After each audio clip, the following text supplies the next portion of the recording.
tous et bienvenue dans cette nouvelle chronique taraborienne. Une chronique taraborienne au cours de laquelle nous allons évoquer cet ouvrage Aventure à Rokugan, voilà, chez Edge. Alors que dire? En fait, je ne vais pas, je pense, trop rentrer dans le détail de l'ouvrage, comme j'ai l'habitude de le faire, parce qu'il y a déjà pas mal de vidéos qui ont ce propos, donc je vous renvoie, il y a des vidéos un peu partout, je crois qu'il y en a une de Pierre O, il y en a une de... Enfin, il y en a plusieurs. On va plutôt essayer de voir un peu le propos du jeu et ce que j'en pense, et après je vais essayer de vous dire, d'après moi, à qui ce jeu s'adresse, et surtout à qui ce jeu ne s'adresse pas. Alors bon, vous voyez, hein, à l'intérieur, je passe sommairement. Edge, on a l'habitude, des très beaux bouquins. C'est écrit petit, mais c'est propre. C'est sur deux colonnes, ça se lit bien. Ils ont une police sans, je sais plus comment on appelle, sans empattement. Donc moi j'aime bien ces polices-là. C'est assez facile à lire. Alors, là-dedans, en fait, qu'est-ce que Edge a tenté de faire, à part du chiffre d'affaires? Ça, c'est clair. Ils ont tenté, en fait, de proposer pour les gens, à mon avis, hein, là, il y a plusieurs axes possibles. Pour moi, ils ont essayé de proposer aux gens qui jouent à la 5e édition et qui sont, il faut bien le reconnaître, la majorité des joueurs de par le monde, et encore plus aux USA, un jeu sous leur bannière, hein, et donc de faire ainsi des ventes auprès de beaucoup de gens.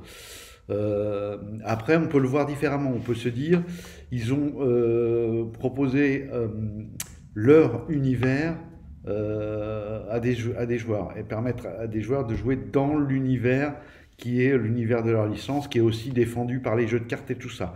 Ce qui déjà paraît plus louable, mais à mon avis, ça n'est pas le cas. Alors, pour plusieurs raisons.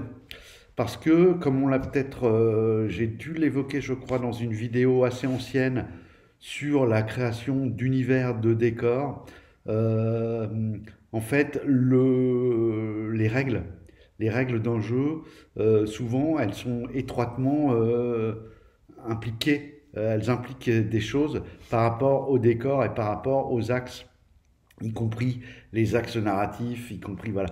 Voilà, je prends un exemple très trivial qui me vient en tête. Évidemment que, imaginez jouer dans l'univers de Cthulhu sans la santé mentale, alors on peut, mais pour moi c'est déjà plus le même jeu, même si on prend l'univers. Ça pose une autre question d'ailleurs, et je pense que je ferai une vidéo là-dessus. Et d'ailleurs, n'hésitez pas dans les commentaires à me dire ce que vous en pensez. D'après vous, qu'est-ce qui définit le plus un jeu? Son univers? Type, voilà, c'est un jeu de super-héros contemporain, ou c'est un jeu d'antique, d'histoire antique, ou c'est un jeu de pirates, voilà, du 15e siècle. Voilà. Qu'est-ce qui définit plus le jeu ou sa mécanique? Vaste question, et avec ça, avec cet ouvrage, on touche à ça. Bon, l'ouvrage, il est assez classique, on va y venir. Bon, alors déjà, oui, le bouquin est très beau. Vous avez plus de 400 pages. Euh, on a une petite introduction, on va dire. Puis après, on va taper dans le vif directement. On va reprendre toutes les catégories. Alors, ce qu'il faut savoir, c'est qu'en plus, bien sûr, cet ouvrage n'est pas suffisant. C'est plus un supplément de la 5e. D'ailleurs, moi, c'est comme ça, si je devais le définir, ça me fait, pour moi, c'est un copier-coller du Players Oriental de l'époque de AD&D 2, je crois, le deuxième AD&D, ou même le 3, je ne sais pas s'il y avait de l'oriental. Voilà, pour moi, c'est exactement ça. C'est, en gros, vous allez poutrer les monstres, mais attention, en kimono. Donc voilà. On a les espèces. Voilà. Alors déjà là, ce qui change complètement par rapport à leur univers et la façon dont était construit l'univers, c'est que même s'il y avait, attention, spoiler, derrière la grande muraille des créatures, hein, un petit peu comme dans Game of Thrones, donc, hein, comme c'est étrange, eh bien en fait, ces créatures spécifiques, etc., les yokai, voilà, tout ce type de créatures, le propos du jeu n'invitait absolument pas les joueurs à interpréter ces créatures, puisque c'était un jeu, mais bon, j'y reviendrai tout à l'heure, parce que justement ça définit pour moi, ça change considérablement la donne. Dans un second chapitre, on va passer sur les classes. Alors là, je dois dire que ça fonctionne, si on compare avec le jeu, en termes de mécanique, d'adaptation purement en termes de gameplay. Effectivement, donc ils ont fait les classes des Bushi, qui correspondent en gros aux guerriers. Ils ont fait une deuxième classe, alors ça, il n'y a pas de correspondance, mais c'est un guerrier un peu spécifique, les duellistes, amis du clan de la grue, bienvenue. Voilà, avec toujours ces superbes illus, voilà. Pour ça, le livre est magnifique, hein. Moi, je ne regrette pas du tout d'avoir acheté ce livre, mais je pense que je n'y jouerai pas. Mais c'est, voilà, on va voir pourquoi. Et donc avec à chaque fois, au troisième niveau, de la même façon que dans la 5e, bah, vous choisissez, vous avez un choix entre 3 archétypes pour les voleurs, 3 pour les guerriers, etc. Là, vous en avez 3 pour les duellistes, donc maître de la lame, adepte et danseur de mort. Voilà, le courtisan, là encore. Alors là, c'est peut-être là qu'ils ont essayé de faire quelque chose qui collerait un peu plus avec ce que propose le jeu au départ. Mais à mon avis, alors il faudrait que je le teste, hein. Là, bien sûr, c'est un avis à la lecture. Ça vaut ce que ça vaut. Je vous invite quand même à tester le jeu. Moi, à mon avis, ça semble être le genre de choses qui ne fonctionne pas en jeu parce que trop contraignant, trop de méta-jeux, et donc ça casserait les scènes de dialogue où on a bien du mal lorsqu'il s'agit d'intégrer des scènes de dialogue avec une résolution. Je dois dire que je ne connais pas de jeu vraiment qui sache bien faire ça. C'est toujours un peu c'est toujours au bon vouloir c'est à la table d'avoir au maître de jeu et aux joueurs de définir ça, quel que soit le système adopté, et en bonne intelligence de parvenir à faire quelque chose qui satisfasse au mieux les uns comme les autres, entre le gameplay et la part purement discussion. Quand on interroge un témoin, par exemple, est-ce qu'on doit tirer un jet de... Voilà. C'est toujours très délicat, hein, dans les jeux d'enquête. C'est aussi un peu la limite des jeux d'enquête, où il y a un arbitrage à faire. Enfin, c'est intéressant, ça remet de l'humain, et c'est pas juste une mécanique plaquée. Donc, pour moi, tout ce qui s'éloigne de la mécanique plaquée du jeu vidéo est toujours bon à prendre pour le hobby. Donc, je le vois plutôt d'un bon oeil, mais bon, ça demande une petite adaptation. Et bien connaître sa table, bien se connaître les gens qui jouent. Le shinobi, hein, vous savez qu'il n'y a pas de... Il n'y a pas de ninja, sauf peut-être parmi le clan du Scorpion, mais là, ça y est, on en fait carrément une classe dans ce jeu-ci. Puis après, quelques particularités sur les attaques. Et enfin, une grande famille, les familles des ritualistes, qui est un peu tout ce qui est jeteur de sorts. Donc là, on va retrouver les jeteurs de sorts, les élémentalistes, les médiums, les pèlerins. Alors, les pèlerins, j'ai pas très bien compris, ça ressemblerait un peu à moine, mais il y en a encore une autre derrière le pèlerin, qui ressemblerait encore plus à moine. Archétype de pèlerin, la voie de la rédemption, la voie de l'harmonie, la voie de la justice. Donc voilà, c'est pour ça que moi je les vois un peu comme des moines. Et l'acolyte, acolyte de Togashi, voilà. C'est plus ceux, je crois, avec les moines tatoués qu'on retrouve dans le Seigneur des Anneaux. Bon, alors on a tout ça. Donc bien sûr, on fait de la création avec les classes qui sont proposées. On va retrouver les familles. Après, on choisit sa famille, donc qui va nous donner le droit à des dons, des spécialités qui vont être ouvertes par niveau, etc. Donc voilà, donc je ne m'étends pas là-dessus. Au niveau de la mécanique, ce qui est fait le travail est bien, hein, le travail est un bon travail. Il n'y a pas à tortiller, c'est un joli ouvrage. Ils ont... alors, là où ça change un petit peu, à partir des historiques, c'est qu'ils ont commencé à intégrer de façon plus systématique que dans le livre de base de la 4e édition, par exemple, ce qui n'appartient pas à Rokugan. Déjà les clans mineurs, pour commencer, et aussi les peuples qui n'appartiennent pas à Rokugan, les étrangers, entre guillemets. Vous avez voilà, des historiques non Rokugani.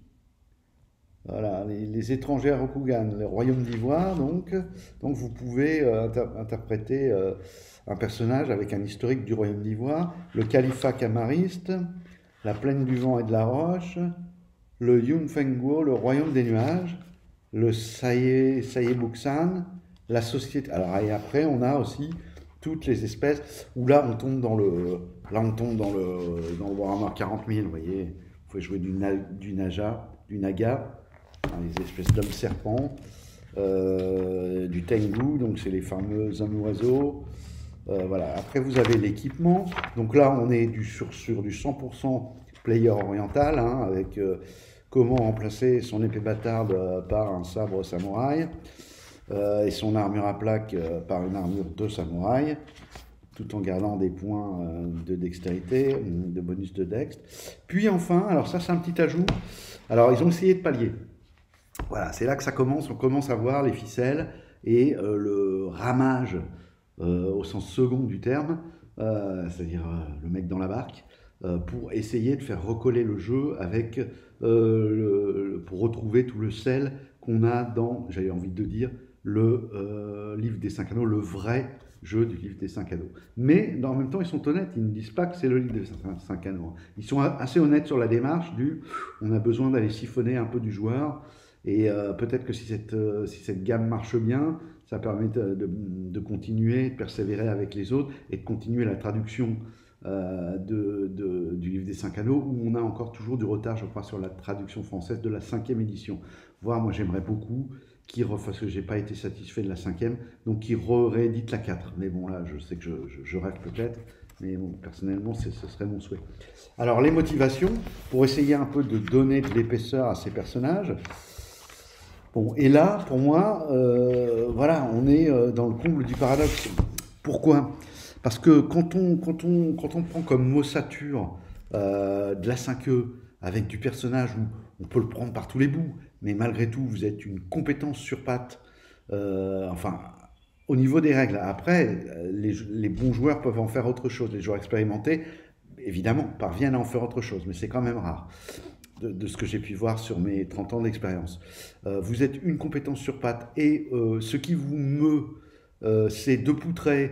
Et si vous avez une épée plus 1, d'aller chercher l'épée plus 2 et si vous êtes au niveau X, de passer au niveau X plus 1 pour pouvoir aller choisir le nouveau don qui vient complémenter le don. Vous voyez la logique un peu qui avait été très bien faite. Moi, les meilleurs là-dedans, ça reste Pathfinder 1. Hein, je trouve que ça a été les plus ou peut-être des 3. Ça a été pour moi les plus exhaustifs, ceux qui ont poussé le truc du crunch, les curseurs vraiment à fond, et ça donne un jeu que je trouve intéressant, beaucoup plus que la 5. Hein. Vous connaissez mon point de vue là-dessus. La 5, elle restera toujours un peu fadouille, puisqu'elle s'adresse à, en gros, du débutant.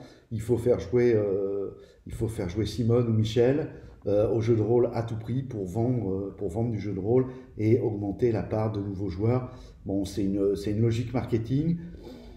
Je pense qu'elle est bonne pour les éditeurs. Pour le hobby, je n'en sais rien. Je pense que pour les joueurs passionnés investis, ça ne change pas grand-chose. Voilà, si ça change peut-être un peu dans la recherche des gens avec qui on a envie de jouer. C'est-à-dire des gens qui sont sur les mêmes attentes, mais c'est tout, ça ne change pas grand-chose pour nous. On peut continuer à jouer, heureusement, comme on l'entend. Donc, je poursuis sur ce livre. Donc là, pour moi, là, voilà, on tombe dans l'écueil, les motivations. Après, on a tous les sorts, hein, bien sûr. Ça, voilà. Enfin, un chapitre, encore une fois, très très bien fait, parce que je pense malgré tout que ce livre est très bien fait. Partir à l'aventure, on va un petit peu épauler le jeune meneur, lui dire un petit peu ce qu'il peut faire jouer.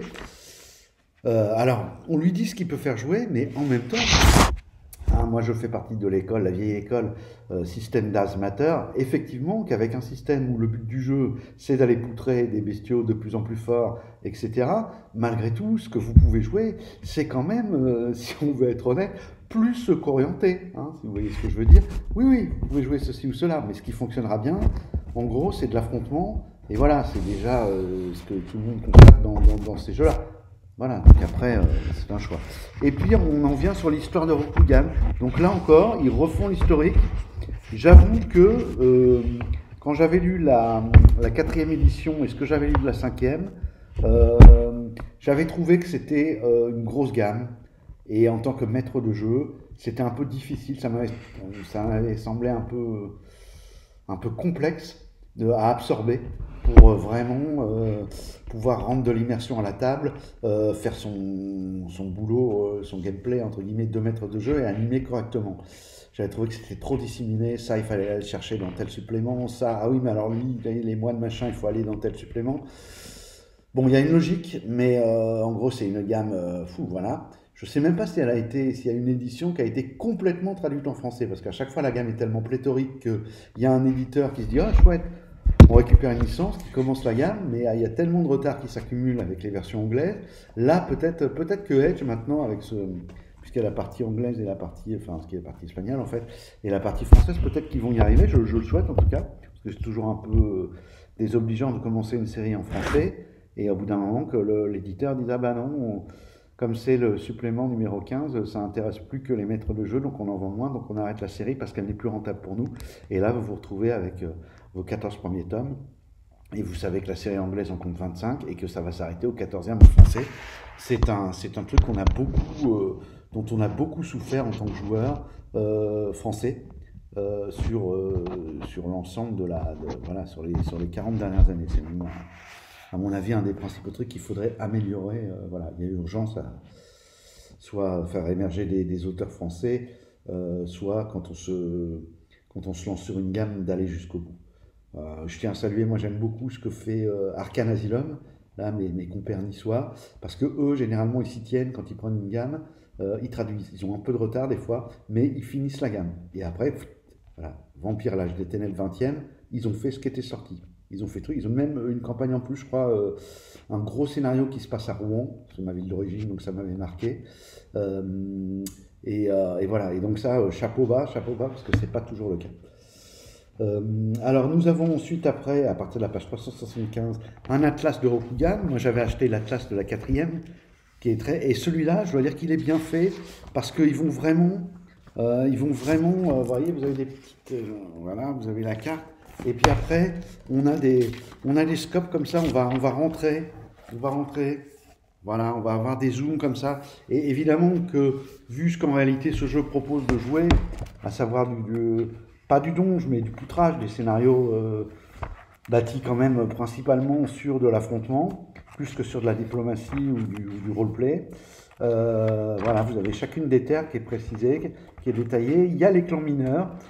Voilà, il y en a un petit peu sur l'outre-monde. Bon, voilà. Alors, je ne sais pas s'ils ont fait ça parce qu'ils vont sortir, ils sont pas sûrs de sortir la suite et ils vont sortir un seul bouquin et on n'aura jamais que ça, pour ceux qui sont demandeurs de ce genre de jeu. Et il faudra faire avec, éventuellement compléter pour le background en allant chercher dans la 4 ou dans les premières versions ou dans la 5 de Légende des 5 Anneaux. Ou bien, s'ils ont fait cela en se disant là c'est des petites touches comme ça et puis on développera un peu plus, on aura des suppléments. Je pense qu'ils vont se tester un peu, ça, à mon avis ça dépend grandement de combien ils vendent de copies de cet exemplaire. Voilà. Alors maintenant venons en fait, et à la fin vous avez un pseudo bestiaire tel que moi je n'aime pas, tout ce que je déteste dans les bestiaires où il n'y a même pas la petite illu.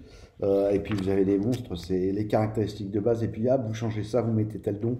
Enfin, voilà, ce genre de bestiaire, c'est juste troisième millénaire, insupportable. Arrêtez ça dans les jeux de rôle. C'est insupportable. Quand vous êtes un maître de jeu, vous essayez de vous renouveler, que vous êtes obligé de lire beaucoup d'ouvrages, moi je peux plus. Hein. Après 30 ou 40 ans de jeu de rôle, je peux plus lire des stats de monstres sans une illu, sans rien. C'est très mal fait. Là, un mauvais point sur cette partie de l'ouvrage. Alors, bon an, mal an, qu'est-ce que ce jeu? Eh bien, en fait, ce jeu, malgré le Canada Dry, c'est le Canada Dry de Rokugan, en fait. Hein, et je trouve un peu fort de café, même si je comprends, parce que c'est une marque aussi en soi, c'est un signe, mais voire limite putassier, d'aller mettre les 5 anneaux là. Vous voyez, j'arrive pas à les atteindre. Je suis pas très bon sur ces trucs-là, voilà. D'aller mettre ces 5 anneaux ici, parce que voilà, bon, ceci dit, c'est bien précisé. En plus, moi, j'aimerais bien que ce soit écrit en plus gros, que quand on achète ceci, un bouquin de 400 pages, un peu plus de 50 €, on sache qu'on n'a pas les règles, qu'il faut aussi acheter les règles de la 5e. Ça, c'est le minimum en termes d'étiquetage, de non-foutage de gueule des gens qui achètent vos jeux, messieurs. Précisez quand ce jeu ne suffit pas. Là, il y a bien le petit étiquette 5e, mais je pense que ça devrait être dit voilà, ça devrait être plus de mise en garde. J'imagine un petit jeune qui va dans une boutique, et il y en a qui ont dû se faire avoir, acheter ce jeu, rentrer chez eux, et constater qu'ils ne pouvaient pas y jouer, et qu'il fallait qu'ils achètent encore un bouquin à 50 €. Voilà. Il faut encore un petit peu aider Wizard of the Coast. Bon, ça relance un autre débat, mais bref, passons. Donc ce jeu, alors à qui s'adresse ce jeu? Moi je trouve que ce jeu il est très bon, hein. À mon avis ça a l'air de fonctionner, les classes il y a des trucs. Alors, si vous aimez les scénarios, j'allais dire traditionnels, presque du donjon dans l'esprit, en tout cas je vais de A à B, de B à C, et des fois voilà, j'ai des petites réflexions à faire, mais bon, de toute façon je dois les poutrer au final pour voler ce qui se trouve, eux, qui se trouvent dans la chambre forte de dés. Voilà. Et quand je suis au niveau 1, je veux aller au niveau 2, etc.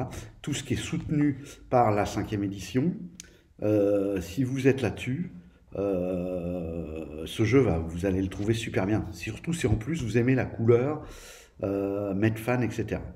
Par contre, et là je dis attention, si vous aviez été séduit par la proposition du livre des 5 anneaux, qui proposait, en plus d'un univers très exotique, une façon d'envisager le jeu de rôle, de proposer autre chose à jouer que du poutrage et du super-héros qui veut prendre des levels en bouffant des XP, vous allez être très très déçu. Très très déçu.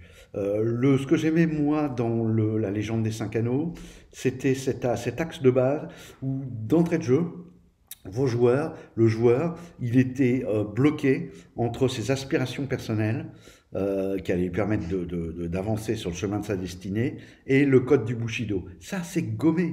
C'est gommé. Alors ils essayent à certains moments avec les motivations de le remettre un peu, mais il n'y a plus de mécanique. Les mécaniques ne sont plus là. Ce n'est pas des mécaniques 5E. Vous ne faites pas ça avec de la 5E. Donc ça ne fonctionnera pas. Donc vous allez jouer du gros bill en armure qui poutre. Attention, c'est pas péjoratif. Je conçois, on peut aimer ça, jeter du dé, fendre du gobelin. Il n'y a pas de mal à ça. Hein. Je dis juste pour que j'ai pas envie qu'il y ait, voilà, si les gens n'aiment pas, qu'ils n'y aillent pas. C'est juste ça. Par contre, ceux qui aiment, allez-y et régalez-vous. Il y a aucun souci là-dessus. Vous allez vous retrouver à faire, oui, voilà, comme je dirais, c'est du donge, mais attention, en kimono. Hein, donc attention, voilà. Donc ça va ouvrir aussi en plus quand j'y réfléchis, là j'ai réfléchi depuis que j'ai feuilleté le livre, ça va ouvrir la porte à toutes les portes ouvertes de ce qu'il ne faut pas faire. C'est prendre l'accent chinois, la Michel Leb, etc. Ce jeu, je crains qu'il l'amène à cette vision de entre guillemets l'orientalisme avec l'Asie dans le jeu de rôle Medfan, comme l'avait fait en son temps le Players Oriental en fait. Hein, le Players Oriental, c'était parti très fort au début parce que je pense qu'effectivement il y avait des joueurs qui étaient intéressés, qui se disaient il suffit pas juste de remplacer l'épée à deux mains par un wakizashi. Non, ça ne suffira pas, c'est pas ça qu'on veut. Et de ce point de vue-là, le jeu Légende des 5 anneaux y arrivait très bien, surtout, je crois, la meilleure édition, je pense que ça reste. Enfin, moi, pour avoir testé un peu la quatrième et la cinquième, enfin, lu la quatrième et testé la cinquième, je pense que ça reste la quatrième. Alors, c'est un jeu, effectivement, qui ne s'adresse pas aux mêmes joueurs. Si vous aimez les combats, les trucs comme ça, vous allez vous emmerder à faire du Légende des 5 anneaux. Par contre, si vous aimez le roleplay, les intrigues, la diplomatie, les intrigues politiques, où tout se joue dans les attitudes, les regards, je cherche le terme, quand on répond, les dialogues, etc., il faut plus aller vers les gens du 5 anneaux et pas aller là-dessus. Voilà. Donc je trouve que, pour finir, parce qu'il faut bien conclure, à la fois c'est un bon bouquin, voilà. Si vous aimez la 5e, poutrée et tout, etc., allez-y. Vous pouvez le faire en kimono avec des sabres. Il n'y a aucun souci, ça fonctionne toujours aussi bien. Il y a des créatures, il y a son lot de créatures, il y a moyen de faire des intrigues et tout, des trucs comme ça, autant qu'avec la 5e normale, avec en plus cette petite couleur. Voilà. Mais n'y allez pas si ce que vous aimiez, c'était la proposition de Légende des 5 anneaux, qui pour moi était un jeu peut-être dans ceux que j'ai pu tester. Je ne prétends pas avoir tout testé, mais j'ai joué à pas mal de jeux quand même. Un des jeux où ce qui m'avait marqué, c'est qu'on était vraiment sur les émotions et les émotions intimes des personnages. Et voilà, en tout cas, moi, ce que j'essayais de proposer quand j'avais lancé ma campagne, notamment avec une partie en play by forum, c'était vraiment d'aller d'aller titiller les personnages pour vraiment faire entrer en résonance ceci chez chez le joueur et son personnage, vraiment voilà, les sentiments intimes. Et j'ai trouvé qu'il y avait des mécaniques de jeu qui permettaient, bon, faut des joueurs qui consentent aussi, hein, qui sont pas trop casse-couilles, parce qu'il y a cette histoire de points d'honneur où il faut que, si vous avez des joueurs qui discutent tout le temps les points d'honneur, ceux qui connaissent le jeu, vous savez comme moi que ça peut vite être problématique. Il ne faut pas trop de joueurs grande gueule. Il faut plutôt du joueur qui consent voilà, à dire que c'est comme ça, c'est un des intérêts du jeu, qui ne va pas tout le temps reprendre le MJ, etc. Parce que ça, ouais, c'est très pénible et ça embête tous les joueurs de la table. Mais en tout cas, c'est une proposition vraiment intéressante. Moi, pour vous dire vrai, je l'ai lu. Alors, je proposerais peut-être un one shot pour quand même le tester. Hein. Maintenant que j'ai acheté, ce serait bien de le tester. Mais ça m'a redonné envie d'essayer de me reprocurer la quatrième édition et proposer une campagne de la quatrième, tellement voilà, j'ai pu mesurer en lisant cela tout ce qui avait disparu de la quatrième et dont je suis, avant même d'avoir commencé une partie de ce jeu, déjà nostalgique, à tort ou à raison. Je vous laisse juge. En tout cas, voilà, je voulais vous en parler. Très bien, je vous dis au revoir et à bientôt pour une prochaine vidéo. Au revoir.